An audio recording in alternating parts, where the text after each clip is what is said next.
Road మీద వచ్చి అడగటం తప్ప ముఖ్యమంత్రి గారు? అమలు చేసి మీ చిత్తశుద్ధిని నిరూపించుకోవాల్సిన బాధ్యత గల ముఖ్యమంత్రిగా మీకు లేదా? ఎందుకు మమ్మల్ని రోడ్డు మీద లాగారు? ఎందుకు రోడ్డు మీదకి వచ్చి మా చేత ఉద్యమాలు చేయిస్తూ ఉన్నారు? మీరు ఇచ్చిన హామీని తక్షణం అమలు చేసి ఉంటే మీరు రోడ్డు మీద వచ్చేవాళ్ళు కాదే. ఎందుకు గాబరా? మీరు ఇచ్చిన హామీని అడుగుతుంటే గాబరా పడిపోయి రకరకాలుగా పోలీసుల చేత అణచివేత, గ్రామాల్లో భయభ్రాంతం గురి చేయటం ఎందుకు ముఖ్యమంత్రి గారు? ఎందుకు హామీ ఇచ్చారు? హామీ ఇచ్చిన దాన్ని అడుగుతాం నేరంగా పరిగణిస్తూ ఉన్నారే.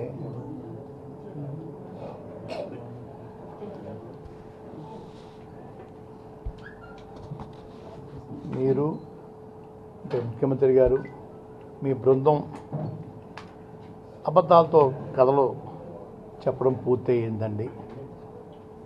మీ స్టోరీ పూర్తయిన తర్వాత మళ్ళీ మంజునాథ్ గారిని రోడ్డు మీద లాగారు. వారి చేత కూడా అబద్ధాలు చెప్పిస్తూ ఉన్నారు. ఇది కాపు కమిషన్ కాదు, కాపుల కోసం వేసింది కాదని చెప్పి మళ్ళీ ఆ పెద్ద ఆయన అంటే మంజునాథ్ గారి చేత అబద్ధాలు చెప్పించే పరిస్థితి ఎందుకు వచ్చిందని అడుగుతా ఉన్నాను. మీ గౌరవ మంత్రి అచ్చెన్నాయుడు గారు కిల్లంపూడిలో 2016 ఫిబ్రవరి 8వ తారీఖున 7 నెలల్లో కమిషన్ రిపోర్ట్ వచ్చేస్తుంది, మేము కేంద్రం పంపిస్తామని చెప్పేసి చెప్పారండి. 13 జిల్లాల్లో ఉన్న మా సోదరులను కూడా మంజునాథ్ గారు వచ్చినప్పుడు పిలవటం జరిగిందండి. మా విన్నపాలు కూడా తీసుకోవడం జరిగిందండి. ఆఖరిగా తూర్పుగోదావరి జిల్లా పర్యటనలో ఒకరోజు హీరింగ్ ఇచ్చి సెకండ్ డే గురజనాపల్లి, కట్టమూరు, ఈతకోట వగైరా గ్రామాలు స్వయంగా తిరిగి కాపుల యొక్క స్థితిగతులు తెలుసుకొని వెళ్ళటం జరిగిందండి. కాకినాడ వచ్చినప్పుడు వారు వచ్చి వెళ్ళిన తర్వాత నాకు ఆహ్వానం కూడా వచ్చిందండి. మంజునాథ్గా వస్తున్నారు, ఏదైనా చెప్పుకోండి అని చెప్పి అవకాశం రమ్మని కూడా ఆహ్వానం పంపించారు. కాపుల కోసం వేసిన కమిషన్ కాకపోతే మా జాతి వారిని, మమ్మల్ని ఎందుకు ఆహ్వానించారు? ఎందుకు మా దరఖాస్తులు పుచ్చుకున్నారు? ఇది ఒక ఆటలా కనపడతా ఉంది ముఖ్యమంత్రి గారు. ముందు మీరు, మీ బృందం ఆగలేరా 4 నెలలు, ఆగలేరా 6 నెలలు, ఆగలేరా 8 నెలలు అని చెప్పి ఒక దంపుడు ఉపన్యాసాలు చెప్పారే. ఆ ఉపన్యాసాలు ఏమైపోయిన అడుగుతా ఉన్నాను. ఆగస్టు 16 అన్నారే, అరువు రేపన్నట్టుగా ఆగస్టు అన్నా మా బతుకు. ఇది సబువా ముఖ్యమంత్రి గారు? మీకు కావలసిన పనులు అర్ధరాత్రి కాడ 12 దాటకుండా 12 1 నిమిషం వస్తే మన ప్రమాదం అని చెప్పేసి ఆటలు ఏం చేసుకున్నారే, వేసేస్తూ ఉన్నారే. మా జాతి సమస్య మీద ఆ శ్రద్ధ లేదా? మీరు ఏమన్నారు? పాదయాత్రలోను, ఎన్నికల్లోనూ 30 నెంబర్ జీవో అమలు చేస్తామని చెప్పారు. ఈరోజు మీరు అమలు చేసేది సెక్షన్ 30 అమలు చేసి మమ్మల్ని విమర్శిస్తూ ఉన్నారు. ఆ సబువా? మీరు 30 నెంబర్ అమలు చేస్తామని చెప్పేసి 30 సెక్షన్ అమలు చేస్తారా? ఇంటి చుట్టూరు, ఊరు చుట్టూరు, మండలం చుట్టూరు, జిల్లా చుట్టూ పోలీసుని పెడేసి ఎవ్వరూ బయట రాకూడదే అనే పద్ధతుల్లో మీ పాలన చూసి మీ సిగ్గుపట్టలేదా ముఖ్యమంత్రి గారు? మీ పాలన చూసి మేము సిగ్గుపడతా ఉన్నామే. మీ అంత అనుభవం లేకపోయినా ఇదేం పాలన, ఇదేం పద్ధతి, సిగ్గుపడతా ఉన్నామే. మీరు సిగ్గుతో తల ఉంచుకోవాలి అసలు మీ పాలన చూసి.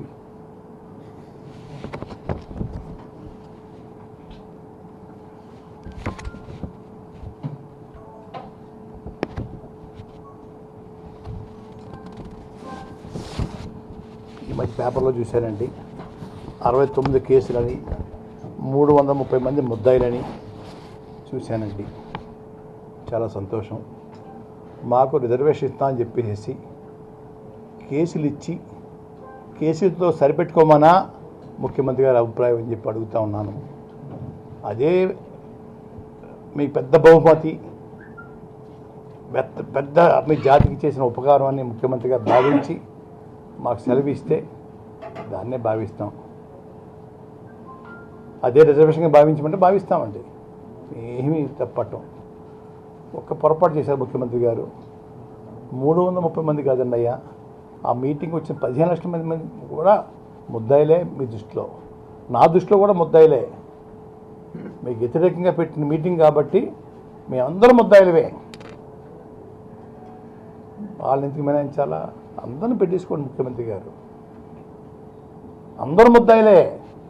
ఆ 15 లక్షల మందే కాదండి, మాకు నీళ్ళు అమ్మినోళ్ళు, కూల్ డ్రింక్లు అమ్మినోళ్ళు, అన్నం వండుకోవడానికి స్థలం ఇచ్చిన వాళ్ళు ఎంతోమంది ఉన్నారండి. చిన్న చిన్న బడ్డీ హోటలు పెట్టిన వాళ్ళు, కాఫీ హోటలు పెట్టిన వాళ్ళు, భోజనం హోటలు పెట్టిన వాళ్ళు ఉన్నారు, అన్నదానం చేసిన వాళ్ళు ఉన్నారండి. అందరూ కూడా ముద్దాయిలే ముఖ్యమంత్రి గారు. అందరినీ కూడా పెట్టేస్తే మీకు తృప్తిగా ఉంటుంది. మీకు ముఖ్యమంత్రి గారు 15 లక్షల మంది ప్రజల్ని 330 మందిని సెలెక్ట్ చేయడం శోభ. మొత్తం అందరినీ పెట్టుకోండి ముఖ్యమంత్రి గారు. జైలు ఖాళీ చేసేసి మమ్మల్ందరినీ ఎప్పుడు వచ్చేమని తమ సెలవు ఇస్తే అప్పుడు వచ్చేయడానికి సిద్ధంగా ఉన్నామండి. మీరు ఏమీ కబరపడక్కర్దు, రారని అనుకోవద్దు. ఓ పిలుపు చెప్పండి, మీరు ఒక మాట చెప్పండి, ఓ పిలుపు ఇస్తాను, అందరూ ఆధారైపోదాం. ఏ సెంట్రల్ జైలు రమ్మంటే ఆ సెంట్రల్ జైలుకి వచ్చేస్తాం. ముఖ్యమంత్రి గారు త్వరగా సెలవు ఇప్పించండి, అందరినీ జైల్లో ఉండిపోయేలా మగ్గిలా చేయండి. లేదు ఉరిశిక్షలు వేయించాలని కోరుకుంటే ఉరిశిక్షలు కూడా వేయించుకోండి. ఏమీ భయపడడం కానీ బాధపడడం లేదు. కారణం మా జాతి కోసం చేసే పోరాటంలో జైలు శిక్ష అనుభవించినా ఉరిశిక్ష వేయించుకున్నా కూడా గర్వంగా ఫీల్ అవుతాం తప్ప మేమేమో దోపిడీదారుల కిందో, భూ కబ్జాదారుల కిందో, లేక ఎవరిని చంపేసో జైలుకి రావటం లేదు. మా జాతి సమస్య మీద మీ శిక్షలు అనుభవించడానికి భగవంతుడు మాకు రాసి పెట్టాడు, ముఖ్యమంత్రి గారు రాసి పెట్టారని అనుకుంటాం. మీరు ప్రొసీడ్ అవ్వడం ముఖ్యమంత్రి గారిని. నేను ఈ 330 మంది కాదన్నయ్య, అందరి మీద ఆ షార్ట్ షీట్ సవరణ చేసుకొని, షార్ట్ షీట్లో కూడా అదర్స్ అని ఉంటుంది, ఖాళీ ఉంటుందండి. ఆ ఖాళీలో అన్ని పేర్లు నింపేసుకొని ముఖ్యమంత్రి గారు మీకు అవకాశం కల్పించుకున్నారు. ఆ షార్ట్ షీట్లో అదర్స్ అని ఖాళీ పెడతారు. ఆ ఖాళీలు మా కోసం పెట్టారు. మీరు ఎవరెవరు తోక జాడిస్తున్నారో అందరు తోక కట్ చేయని పెట్టారు. కాబట్టి 15 లక్షల మందిని మీరు ముద్దాయిలకి ట్రీట్ చేయమని నేను కోరుతా ఉన్నాను.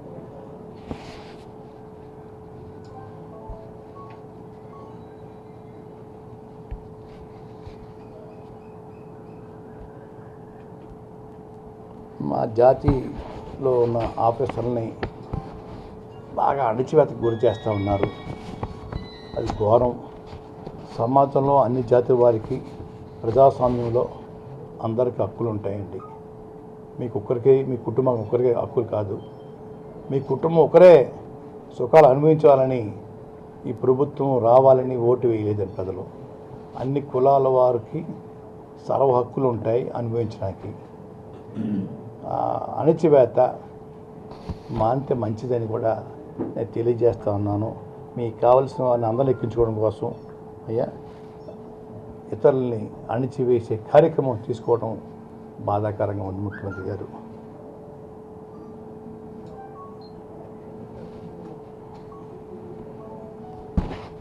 ఈ మధ్య గరగపరు గ్రామం వెళ్ళానండి.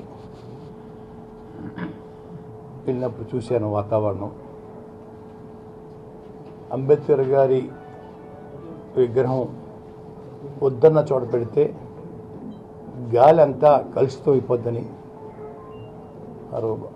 ఆ ఊళ్ళో ఉన్న అపర కోటేశ్వరులు భావించి విగ్రహం తీయించడం జరిగిందని అక్కడ నేను వారిని వీరిని చూడడం జరిగిందండి. వచ్చిన తర్వాత ఒక ఆలోచన చేశాను. మా కిల్లంపూడిలో ఏనగిరిలో కాపుల సంఖ్య ఎక్కువ అండి. అక్కడ వారిని 40 మందిని పిలిచి సమాజంలో మార్పు రావాలి, ఆ మార్పు మన ఊరి నుంచి మన కులం నుంచి తీసుకొస్తే మన అనంతరం లోకం చెప్పుకుంటుంది, చెప్పుకోవాలా, పుస్తకాల్లో చదువుకునే పిల్లలకి పుస్తకాల్లో రాస్తారు. ఆ మార్పుకి మీరు అంగీకరించాలా అని చెప్పి మా సోదరుని అడిగితే తప్పనిసరిగా అటువంటి మహానుభావుడు విగ్రహం పెడితే మాకు అభ్యంతరం లేదని చెప్పేసి అంబేద్కర్ గారి విగ్రహం పెట్టడానికి వారు సుముఖం వ్యక్తం చేశారండి.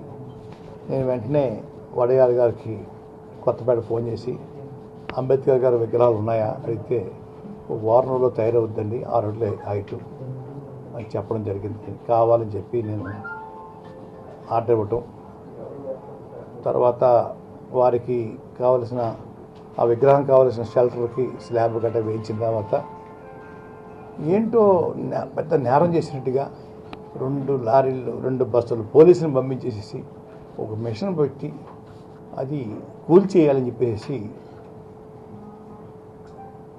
ముఖ్యమంత్రి గారు నిర్ణయం చేసి అగమేఘాల మీద కానిస్టేబుల్ నుంచి డిఎస్పీ వరకు, విలేజ్ సెక్రటరీ నుంచి ఆర్డీఓ వరకు ఇది ఎలా కోల్చాలా, ఎప్పుడు కోల్చాలా, పంచాయతీ పర్మిషన్ ఇచ్చిందా, ఇటువంటి అన్నీ ఆరా తీసి ఒక రోజంతా దీని మీద ఎక్సర్సైజ్ చేయటం ఎంతవరకు న్యాయం అని అడుగుతా ఉన్నా. ముఖ్యమంత్రి గారు దళితపేటలో అందరూ పెడతారు, ఓసీ ఏరియాల్లో మా జాతికి ఆయన ఆ మహానుభావుడు కొంచెం అన్నం పెట్టే కార్యక్రమానికి లండన్ వెళ్ళి బల్లగుద్ది తీసేయాలనుకున్న రిజర్వేషన్ కాపాడిన మహానుభావుడు. అది ప్రేమ. రెండోది సమాజంలో మార్పు రావాలా. దళితులు అని చెప్పేసి చిన్న చూపు చూడడం గతంలో అయితే అవగాహన లేకపోవడం వల్ల, చైతన్యం లేకపోవడం వల్ల కొన్ని తప్పులు సమాజంలో జరిగి ఉన్నాయి. మనం తినే పదార్థాలు ఎవరు వండుతున్నారు, వడ్డించే పదార్థాలు ఎవరు వడ్డింటున్నారు అని నేను అనుకుని వాళ్ళకు కూడా చెప్పి, మనం చిన్న చూపు చూడడం కాదు సుమా, వారి అంత స్థాయికి మన పిల్లలు ఎదగాలని చెప్పి మనం కోరుకోవాలా. వారి ఎంత చదివారో అంత చదువుకి మన పిల్లలు అందాలని కోరుకోవాలని చెప్పేసి నేను భావించి విగ్రహం పెట్టాలని ప్రయత్నం చేస్తే అయ్యా కూల్చేయాలని చెప్పేసి, ఇంకా విగ్రహం తేలేదండి, ఇంకానే మొన్నే స్లాబ్ వేసి ఈ రాష్ట్రంలో ఇంకా మేము ఏమీ చేయకూడదు. మాకు జాతికి అన్నం పెట్టిన మహానుభావుడు విగ్రహం పెట్టుకోవడం వల్ల రాష్ట్రంలో ఉన్న మా జాతి సోదరులు ఎక్కువగా జనాభా ఉన్న చోట విగ్రహాలు పెట్టి సమాజానికి మార్పుకి ఒక దిక్చూచిలా తయారవుతారేమో అని చెప్పి ఆశపడ్డానండి. ముఖ్యమంత్రి గారి విధానం బాగాలేదు. దళితులని చిన్నచూపు చూసి ఆ విగ్రహాలు పెట్టకూడదని ఆంక్షలు విధించడం మానుకోమని చెప్పేసి మీ ద్వారా వారికి తెలియజేస్తూ ఉన్నాను.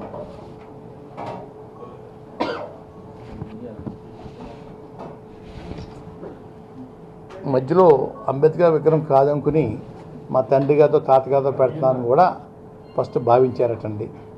తర్వాత అంబేద్కర్ గారిని తెలిసి విగ్రహం వస్తుందేమో ఆ వ్యాన్లో వస్తుంటే సీజ్ చేసేమని కూడా పోలీసుకి చెప్పడం చాలా వింతగా ఉందండి. అయ్యా దారిలోని సీజ్ చేసేయమన్నారట విగ్రహాన్ని. అయ్యా ఇక్కడ చేరకూడదని నేనేమనుకున్నానంటే అండి, ఆ విగ్రహం పెట్టిన తర్వాత చింతామోహన్ గారు, అమలాపురం ఎంపీ గారు, హర్ష్ కుమార్ గారు, రత్నాకర లాంటి పెద్దల్ని దళిత పెద్దల్ని పిలిచి అది ప్రారంభించాలని నేను కోరుకున్నానండి. ఆ కోరిక నెరవేరకుండా చేయటం బాధాకరం. 26నే మా పాదయాత్ర స్టార్ట్ అవుతుందండి. అది నిరవధిక పాదయాత్ర అని చెప్పి గతంలో చాలాసార్లు చెప్పాను, ఇప్పుడు కూడా చెప్తాను. వారు ఆంక్షలు ఎన్ని రోజులు పెడతారు పెట్టనివ్వండి, పెట్టుకున్నా ఆ ఆంక్షలు సడలించిన తర్వాత మా యాత్ర మళ్ళీ కొనసాగుతుంది తప్ప ఇంక వాయిదా అన్న సమస్యే లేదండి. ఏదేమైనా చావో రేవో చెలో అమరావతి కార్యక్రమం పూర్తి చేయమని మా సోదరుల యొక్క ఆంక్షలండి. 13 జిల్లాల్లో ఉన్న మా సోదరులు అందరూ ముక్తకంఠంతో ఈ కార్యక్రమం చేయాలా, చేసి ఇస్తారా ఎవరా తేల్చుకోండి అని పదాలు. పెద్దలైతే తేల్చుకోండి అంటున్నారు, పిల్లలైతే తేల్చుకుందాం అంటున్నారు. కాబట్టి దానికి సిద్ధం అవుతూ ఉన్నామండి. ఎన్ని ఆంక్షలు పెట్టినా మా యాత్ర కొనసాగుతుంది. ముందు చెప్పినట్టుగా ఈ పర్మిషన్ విషయంలో తరచూ మీరు ప్రశ్నిస్తున్నారు. ఇంకా నన్ను ప్రశ్నించొద్దండి అయ్యా. ఆ ప్రశ్న వారిని వేయండి. ఇంకా పర్మిషన్ పెట్టారా ఇచ్చారా అన్నది దయించి నన్ను అడగొద్దని మిమ్మల్ని కోరుకుంటున్నానండి. ఈ పాదయాత్ర సాగే గ్రామాల లిస్టు కూడా ముఖ్యమంత్రి గారు పంపడం జరిగింది. అది మీకు కూడా ఇచ్చాను. అయ్యా మీరు మాత్రం తరచూ నన్ను అడగొద్దు పర్మిషన్ అని. అది ముఖ్యమంత్రి గారిని అడగండి అయ్యా. నా వరకు నేను రిక్వెస్ట్ చేశాను, మీ ద్వారా ప్రాధేయపడుతున్నాను. వారు పెట్టిన విధానం నాకు తెలియదు, వారంత చదువుకోలేదు. నేను వారు పుస్తకాలు చదివారు, మనుషులు చదివారు, నేనేం చదువుకోలేదండి. కాబట్టి ఆ ఫార్మేటు రోడ్డు బెరంకి గ్రావెల్ వేసుకోవడానికి పర్మిషను, పాదయాత్ర పర్మిషను, వీరు పెట్టిన దరఖాస్తులు, అలాగే అప్పుడు ప్రభుత్వాలు ఇచ్చిన ఆదేశాలు రెండు త్వరగా పంపిస్తే మీ బాటలో నడుస్తానని చెప్పేసి ముఖ్యమంత్రిగా తెలియజేసుకుంటూ ముగిస్తాను.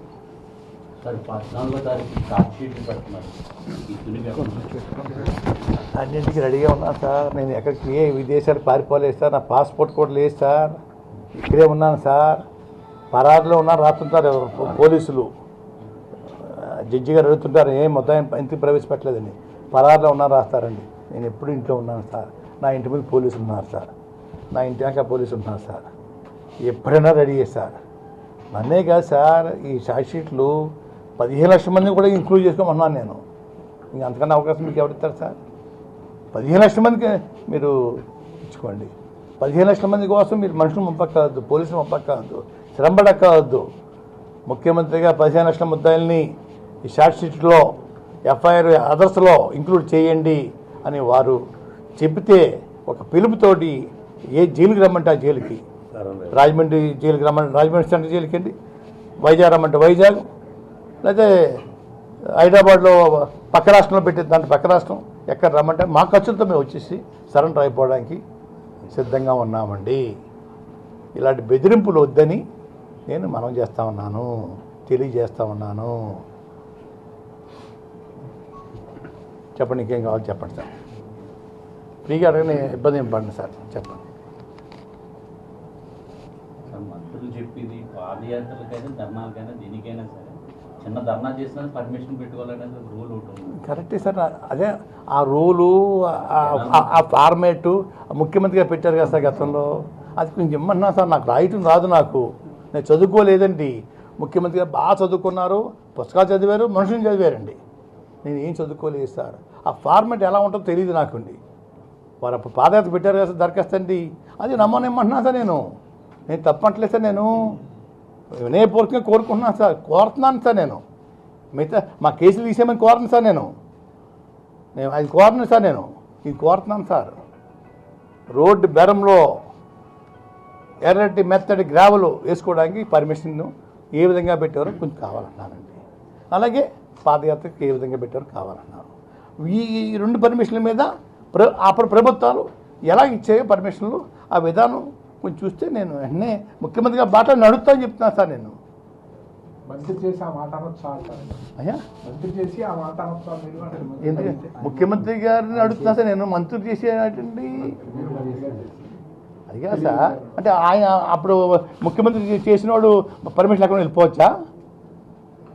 ఆయన చెల్లుద్దండి, మాకు చెల్లదా? మాకు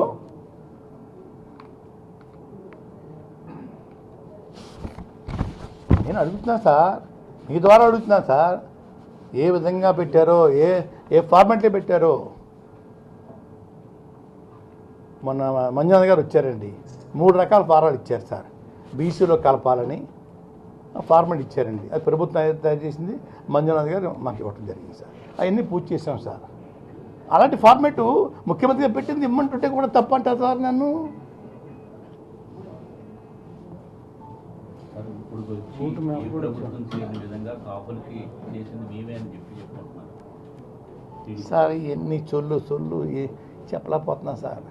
అయ్యా ఈ మేము రోడ్డు ఎక్కిన తర్వాతనే అరకొర నిధులండి, అది కూడా రోడ్డు ఎక్కిన వాళ్ళకి లేవండి, నేను కూర్చున్న వాళ్ళకి ఇస్తున్నారు. నేను అది కూడా కామెంట్ చేయట్లేదు సార్, తమరు అన్నారు కాబట్టి అన్నాను తప్ప అయ్యా అరకొర నిధులు సార్ అయ్యా ఏమీ లేవు సార్. మాకే కాదు సార్, అన్ని జాతులకి. చూడండి ఉదాహరణ చెప్తాను సార్ మీకు. వారు ఇచ్చిన హామీ 2012లో ఏప్రిల్ 20 తారీఖు అండి ఎస్సీజెడ్కి వచ్చారు సార్. వారు నాగలు దున్నారు సార్.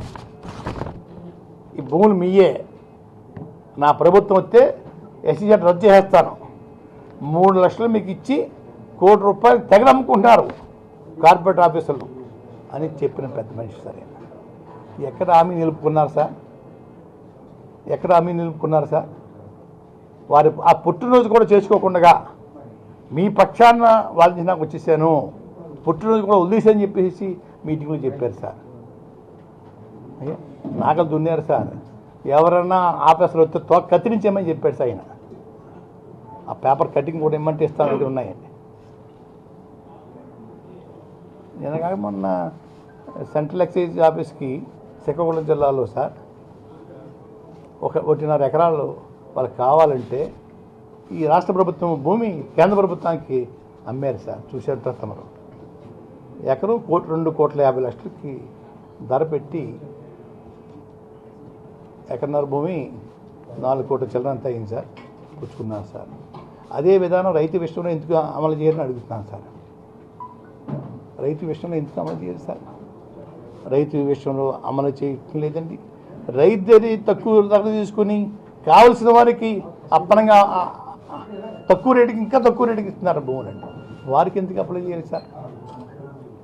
వారికి అప్లై చేయాలి కదా సార్. ఎన్నో ప్రాజెక్టుల కోసం, ఎన్నో ఇండస్ట్రీస్ కోసం భూములు తీసుకుంటున్నారండి. ఆ రేటు మాకు వర్తించాలి సార్,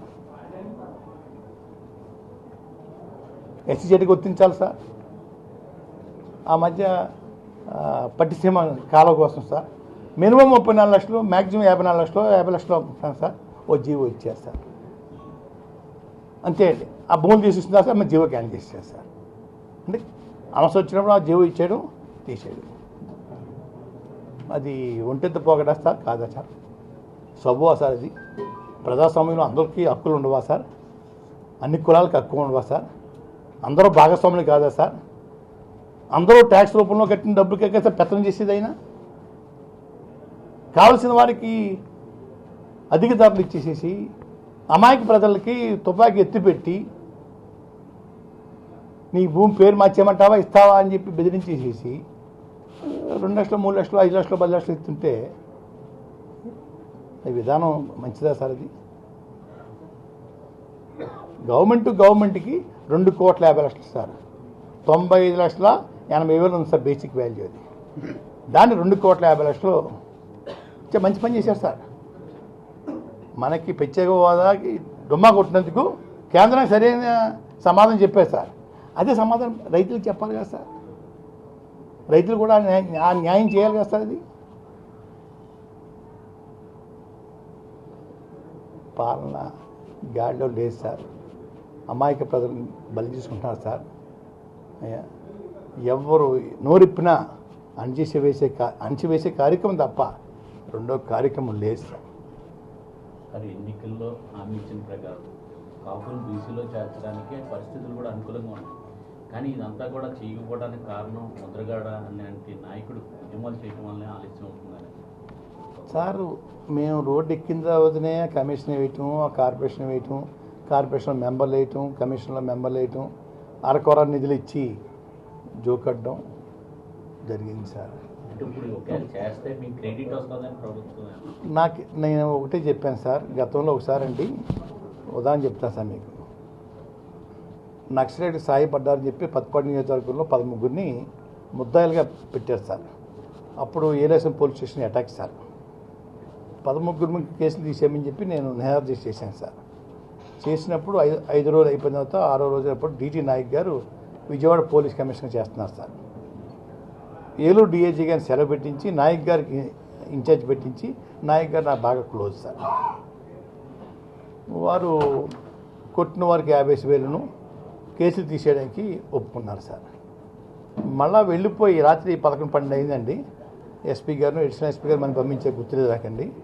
పంపించి కేసులు తీసేసేటప్పుడు ఆ ఇచ్చే జీవోలో మీ రిఫరెన్స్లో మీ పేరు పెట్టనన్నారండి. స్థానిక ఎమ్మెల్యే పేరు పెడతా ఉన్నారు, మీకు అభ్యంతరమా అడిగారు. ఆ క్రెడిట్ నాకు వచ్చేస్తామని నేను ఒకటే చెప్పాను సార్, నా మనుషులు క్షేమంగా బయట రావాలి, హ్యాపీగా ఉండాలి. ఎమ్మెల్యే గారు పేరు కాదండి, కలెక్టర్ ఆఫీస్లో వాచ్మెన్ పేరు పెట్టుకుని కేసు తీసేయండి, నాకు హ్యాపీ అని చెప్పాను సార్. అదే మాట ముఖ్యమంత్రి గారు గుర్తు చేస్తూ రాశాను సార్ ఉత్తరం గతంలో. అయ్యా మీరు చెప్పినట్టే క్రియేట్ ముద్దుగా పోతాం అనుకుంటున్నారమ్మో, మీ ఇంట్లో పనిచేసే మనిషి పేరా రెఫరెన్స్ పెట్టుకుని జీవో ఇవ్వండి సార్, కార్యక్రమం ఇచ్చిన హామీ అమలు చేయండి సార్, హ్యాపీ ఫీల్ అవుతాను. నా పేరు నాకు రావాలి ఆ కోరిక లేదు సార్.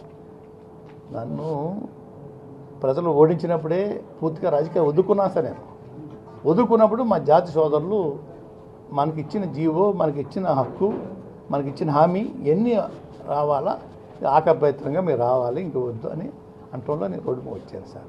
ఆయన హామీ ఇచ్చి ఉండకపోతే నేను ఆ దరిదాపులకు వచ్చి ఉండేవాడిని కాదు సార్. ఇప్పుడైనా రెడీ సార్, వారి ఇంట్లో పనిచేసే వంట మనిషి కానీ వారి ఇంటి దగ్గర వాచ్మెన్ కానీ పేరు పెట్టుకుని ఇచ్చేమని చెప్పండి సార్, హ్యాపీ. నేనేం బాధపడను సార్. క్రెడిట్ కావాలా కోరుకోవట్లేదు సార్. ఆ ప్రశ్న వారికి మీరు సమాధానం చెప్పండి సార్. వారి నుంచి వచ్చి ఉంటుంది, మీకు నా సమాధానం చెప్పండి సార్. గతంలో కేసు కూడా గుర్తు చేయండి సార్. 13 నక్సలైట్ నాయకులండి, 13 పత్తిపాటి నియోజకవర్గం ప్రజలు 26 మంది పెట్టారు సార్. ఒక 4-3 కొట్టారండి. కొట్టిన వాళ్ళకి 2 లక్షలు ఏమని అడిగితే 50,000 ఇస్తామని నాయక్ గారు నాకు బాగా చనువు ఉండటం వల్ల 50,000 ఇచ్చారు సార్. అందులో 2 అమౌంట్ ఉద్యోగస్తులు సార్, అంటే ఒక సొసైటీ ప్రెసిడెంట్, ఒకరేమో పంచాయతీ సెక్రటరీ అండి. ఇద్దరికి ప్రభుత్వం సంబంధించిన మనుషులు కదా, ఇవ్వకూడదన్నారు సార్. మిగతా 11 మందికి 50,000 చెప్పిన ఇచ్చారు సార్. 13 మీద కేసు తీసేస్తారు సార్. ఎమ్మెల్యే గారి పేరు మీదే జీవో ఇచ్చారు సార్. సంతోషించాను సార్. నేను రేపు సంతోషిస్తాను సార్. చెప్పండి సార్. సార్ ఇప్పటికీ మీరు వారానికి 2 రోజులు తలుపులు వేసుకుని కన్నీటి పెట్టుకుంటారండి ఇందుకోసం. నాకు నా కుటుంబానికి జరిగిన అవమానం మర్చిపోలేకపోతున్నాను సార్. నా కొడుకుని కొట్టుకుంటూ తీసుకెళ్ళటం, నా భార్యను లంచకానా లేకవే అని రెక్కట్టు లాగటం అండి. నా కోడల్ని లంచకానా కొడితే దిక్కెవరే నీకు, ఈ మాటలో పట్టుకోలేకపోతున్నాను సార్. ఒక్కొక్కసారి ఎందుకు బతుకున్నానా అని కూడా అనుకుంటుంటానండి. వాళ్ళకి శిక్షలు పడే వరకు కూడా మా బతుకుండాలా అని కూడా ఆలోచనతో బతుకుతున్నాను సార్. మినిమం వారానికి 2 రోజులు ఏడుస్తాను సార్. ఎప్పుడన్నా టీవీలో వస్తుంటే తట్టుకోలేను సార్. మా అడ్వకేట్స్ మీట్లోని, సోదరిమణుల మీటింగ్లోని ఆ విజువల్స్ చేసినప్పుడు కూడా బయటికి పోయేవాడు సార్. చూస్తే ఉండలేను సార్. మా బాధ అది సార్. భగవంతుడు ఉంటే శిక్ష పడద్దని చూస్తూ ఉన్నాను సార్. సార్ ప్రభుత్వం ఇన్ని రకాలుగా మిమ్మల్ని హింసించి భయపెట్టినా ఇంకా మీరు ఏదో సాక్షి బయటకు వస్తున్నారు, వెనకాల ఏంటి బలం? మా జాతి బలం సార్, మా జాతి ఆకలి సార్. మా జాతికి ఉన్న రిజర్వేషన్ పోవటం వల్ల ఎన్నో వేల కోట్ల రూపాయలు, లక్షల కోట్ల రూపాయలు పొందే సహాయం పూర్తిగా కోల్పోయారు సార్. లక్షలాది ఉద్యోగాలు కోల్పోయారు సార్.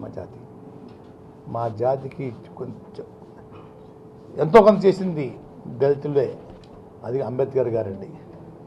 అంబేద్కర్ గారు అయిపోయిన తర్వాత జీవోతోటి తీసేసారు సార్ మళ్ళీ రిజర్వేషన్.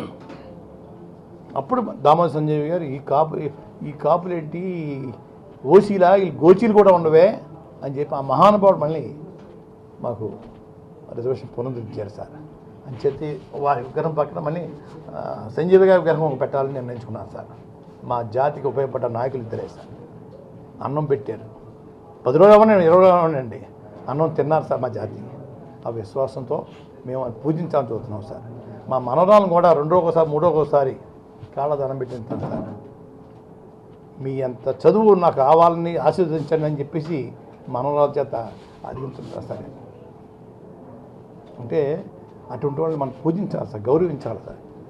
అంటరానోడిని తక్కువ కులం అని చెప్పేసి అంత చదువుని మగవాడు ఎవడున్నాడు సార్? రాజ్యాంగ రచన ఎవడున్నాడు సార్? ఈ రోజుని ప్రతి ఒక్కరు కులం పేరుతో చులకన భావంతో ఉంటున్నారండి. అయ్యా మాకు అన్నం పెట్టారండి, మా పుస్తకాలు రాసేసారు. మా కాపు నాడు, కాపు మిత్ర పుస్తకాలు ఉన్నాయి సార్. రాసిన తర్వాత మాకు తెలిసేసారు, అంతకుముందు తెలియదు సార్ మాకు. అసలు ఆ జీవోలు లండన్ వెళ్ళటం, వారు కోర్మారెడ్డి నాయుడు గారు వెళ్ళి మా జాతి కోసం రిజర్వేషన్ని ఎత్తేయాలని చూస్తున్నప్పుడు పోరాడింది వారు సార్. ఈ లక్ష్యం సాధించే వరకు సార్, ఈ సాధనలో పూర్తయ్యే వరకు కూడా నా కార్యక్రమం ఆగదు సార్. అంచేతే ఊపిరున్నంత వరకు, ఓపుకున్నంత కాదు సార్, ఊపిరున్నంత వరకు కూడా ఇచ్చిన హామీ కోసం, జాతి కోసం పోరాడడానికి సిద్ధంగా ఉన్నాను సార్. సిద్ధపడ్డాను. రాబోయే రోజుల్లో కూడా ఆ సాధనే నా లక్ష్యం తప్ప రెండో ఆలోచన నాకు లేదు సార్. సార్, మీ పాదయాత్ర వల్ల శాంతి భద్రతలకు విఘాతం కలుగుతుందని పోలీసులు వారు చెప్తున్నారు, దానిపై మీరేమంటారు సార్? ఇప్పుడు రాజమండ్రి పుస్తకాలు ఉన్నాయి సార్. 29 మంది ముఖ్యమంత్రి చంపేశాడు సార్. కృష్ణా పుస్తకాలు పెట్టడం మానేశారు సార్. ఏంటి సార్ శాంతి భద్రత ఏంటండి? పోలీసు లేరా? బాధ్యత లేదా సార్? ల్యాండ్ ఆర్డర్ చూసుకోలేరా సార్? ఆ రోజు సార్ తుని మీటింగ్కి పోలీసుని పెట్టారు రైల్వే స్టేషన్లోని. ఆ ట్రాక్ మీద పోలీసు పెట్టుంటే ఈ పరిస్థితి లేదు కదా సార్. ఈరోజు మా కిల్లంపూడిలో పెట్టే పోలీసు 4000 మందిని రైల్వే ట్రాక్ మీద పెట్టి ట్రైన్ వదలొద్దని చెప్తే ఆపరా సార్? కావాలని కుట్ర కోసం ట్రైన్ వదులుకున్నారు సార్, వదిలించారు సార్. రైతన్నా, ఇంకో మనిషి అన్నా, ఇంకో కులం అన్నా ఉద్యమం చేస్తే 2 సీట్లు కాలుతాయి, భోగిలో 4 సీట్లు కాలుతాయి సార్. ట్రైన్ అగ్గడిందంటే వెనకాల ప్రభుత్వం యొక్క సహకారం లేకపోతే అటువంటి పని చేయలేడు సార్ ఎవరు. నేను ఛాలెంజ్ చేస్తాను సార్. పోలీసులు ఖచ్చితంగా అడ్డుకుంటామని చెప్పుకుంటున్నారు ఈ పాదయాత్రని. దానిపై మీరు అంటే ఒకవేళ అడ్డుకుంటే ఏం చేస్తారు? ఏం చేయము సార్. మేము తగుపడిన అల్పులం కాదు సార్, అనాథని, ఒంటరి వాడిని. ఏమి మేము వాళ్ళని తోడి కొట్లాడే సరిపోతాం సార్. మేము సరిపోం సార్. గాంధీ మార్గంలో ఎన్ని రోజులు ఆపుతారు సార్? వారం ఆపుతారు సార్, వారం కూర్చుంటాం సార్. 8వ రోజు ప్రారంభిస్తాం సార్.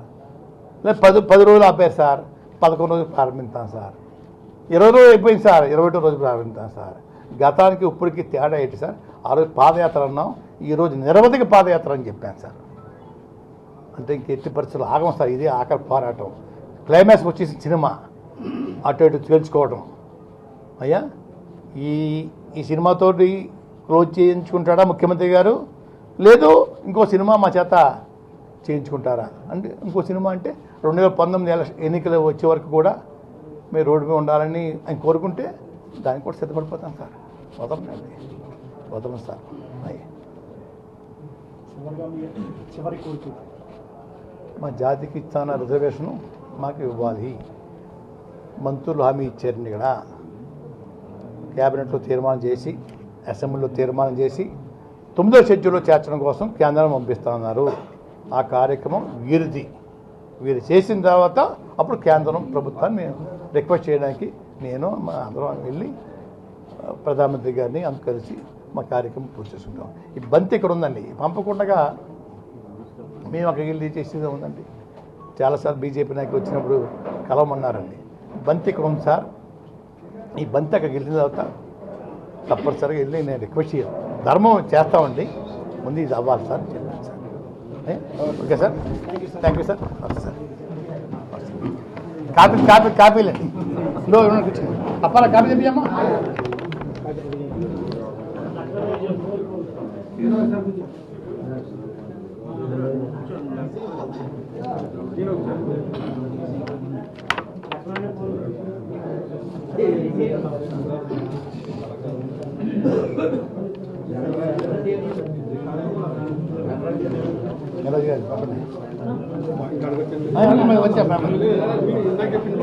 చెప్పండి సార్.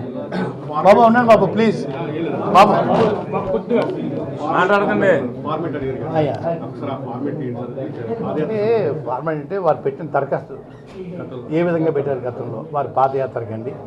రోడ్డు బెరములో ఎర్రటి మెత్తని మట్టి వేసుకోవడానికి, ఎర్రటి మెత్తటి గ్రావెల్ వేసుకోవడానికి పర్మిషన్ ఏ విధంగా పెట్టారో ఆ విధానం కావాలంటున్నాను. నాకు రాయటం రాదండి, చదువుకోలేదు. వారు బాగా చదువుకున్నారు, పుస్తకాలు చదివారు, మనిషిని చదివారండి. ఇప్పుడు ప్రపంచాన్ని చదువుతున్నారని నేను. అప్పుడు ఆ పెట్టిన విధానం ఆ నకలు కావాలన్నానండి. అలాగే వారు పెట్టిన 2 దరఖాస్తుల మీద అప్పటి ప్రభుత్వాలు ఏ విధంగా పర్మిషన్ ఇచ్చాయో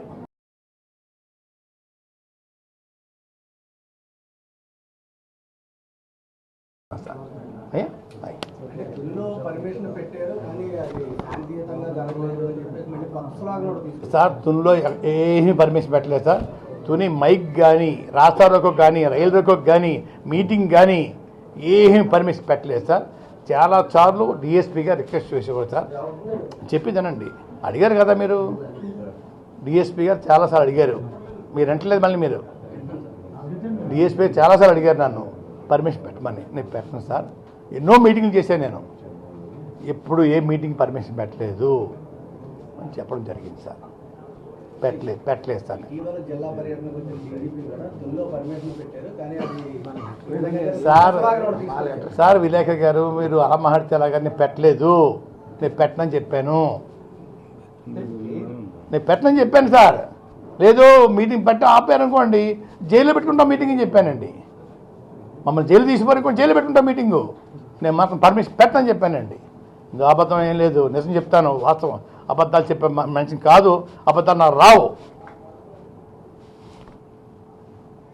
ఓకే సార్, ఇంకేమన్నా చెప్పండి, అడగండి, ఇంకేం కావాలని చెప్తాను.